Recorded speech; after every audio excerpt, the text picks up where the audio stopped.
Également venir ventiler la TVA, mais aussi attacher votre justificatif de dépense qui est donc obligatoire pour le remboursement de votre dépense. Une fois toutes ces informations inscrites et vérifiées, vous allez donc pouvoir venir enregistrer votre dépense en cliquant sur Enregistrer ou si vous souhaitez enregistrer une autre dépense juste après, vous pouvez cliquer sur Enregistrer et Nouveau. Ensuite, on va se retrouver sur la page des autres frais et vous allez pouvoir avoir la possibilité ici d'également venir inscrire des indemnités kilométriques. Donc une fois votre véhicule qui a bien été configuré sur votre plateforme, vous allez pouvoir renseigner vos frais kilométriques. Pour cela, vous pouvez cliquer sur Ajouter un trajet qui va être donc le bouton à droite de l'écran.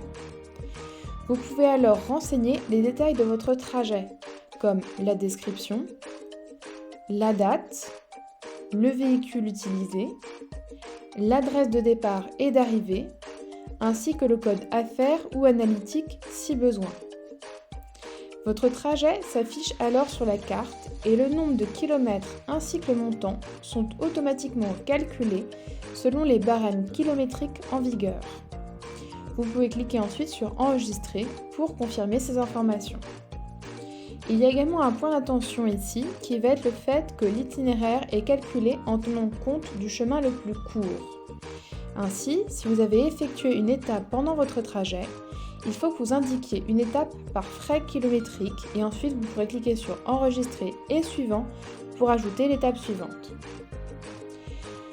On retourne ainsi ici sur la page des autres frais et on va pouvoir donc parler du remboursement de ces frais. Donc après les avoir renseignés, la dépense va être approuvée par votre comptable ou administrateur.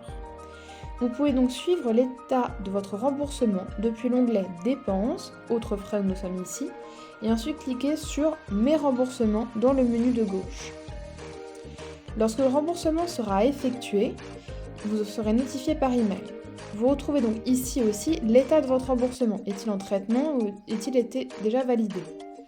Donc une fois ce remboursement validé, vous serez notifié par email du montant de remboursement et du fait qu'il est à venir.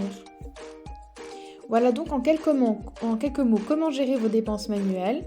Aussi, si vous avez d'autres questions, vous pouvez toujours consulter notre rubrique disponible sur la FAQ. Et à très bientôt sur Mincar.co, je l'espère.